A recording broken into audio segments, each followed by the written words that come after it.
Ah, les parades militaires. Quel spectacle exquis! Un mélange de chorégraphie totalitaire, de fétichisme balistique et de fierté nationale si épaisse qu'on pourrait la découper au couteau. Et pour le 80e anniversaire de la défaite de l'Empire japonais, Pékin nous a offert une pièce de choix. Une véritable symphonie de la dissuasion, où les instruments sont des cylindres de métal de plusieurs tonnes, capables de rayer une métropole de la carte en moins de temps qu'il n'en faut pour commander une pizza. Au cœur de ce ballet apocalyptique, la force des fusées de l'armée populaire de libération a dévoilé non pas un, non pas deux, mais 3 nouveaux modèles de ce que l'on appelle pudiquement des missiles balistiques intercontinentaux. En clair, des vecteurs de diplomatie terminale. Vous comprenez, la Chine n'a pas le luxe ou la prétention d'avoir des bases militaires plantées aux 4 coins du globe comme un vulgaire empire en fin de règne. Non, sa stratégie est plus directe. Si l'on vient la chercher, la réponse ne viendra pas d'une base voisine. Elle viendra de la maison, et elle traversera le globe pour venir frapper à la porte. Alors, qui sont les nouveaux venus dans la famille? D'abord, une mise à jour du respectable DF5 version C. Le vieux briscard d'Issilo, le poids lourd de l'arsenal, désormais capable d'emporter, on l'imagine, encore plus de colis pour ses destinataires. Des cadeaux surprises, livrés sans signature. Ensuite, le DF-31BJ, une évolution du pilier mobile de leur arsenal. Un missile sur camion, l'incarnation de la paranoïa stratégique, difficile à trouver, impossible à l'ignorer. Et enfin, la véritable nouveauté, le clou du spectacle, le DF-61, un tout nouveau jouet mobile, si nouveau qu'il rend probablement son prédécesseur, le DF-41, dévoilé en 2019, aussi obsolète qu'un smartphone de la semaine dernière.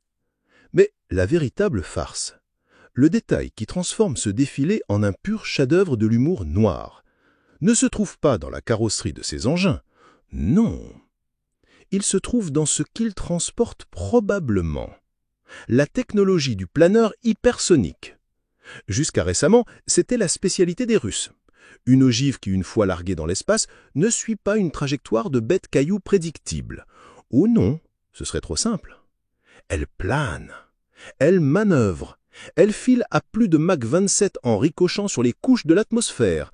Elle peut frapper depuis des angles jugés impossibles. Elle rend les boucliers antimissiles aussi utiles qu'un parapluie en papier mâché dans un ouragan de titane. Et la preuve que la Chine maîtrise ce tour de magie. Un test en 2021.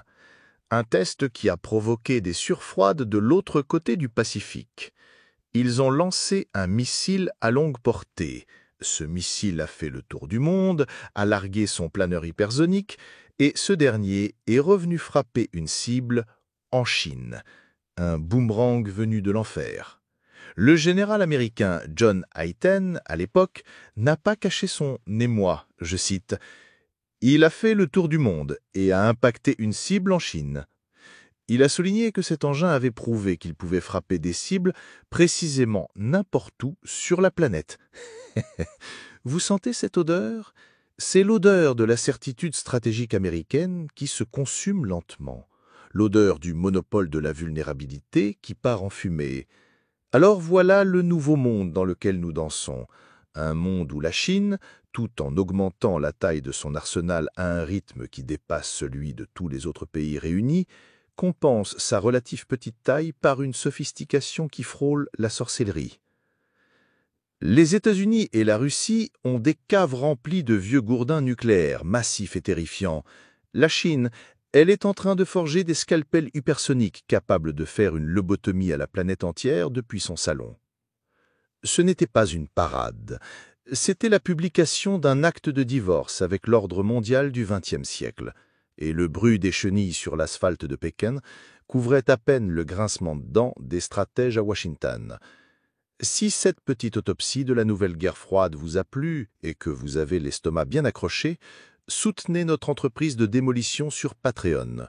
Vous y trouverez les notes d'autopsie, c'est-à-dire le script et toutes les sources pour votre propre collection morbide. Vous pourrez aussi voter pour les prochaines victimes à disséquer sur notre table d'opération. Pour la discussion sans filtre, où les mots ne sont pas encore considérés comme des armes de catégorie A, rejoignez notre canal Telegram. Et pendant que vous y êtes, vous pouvez toujours cliquer sur le pouce levé. Ça ne changera pas le monde, mais ça nourrira l'algorithme. Et il faut bien nourrir la bête.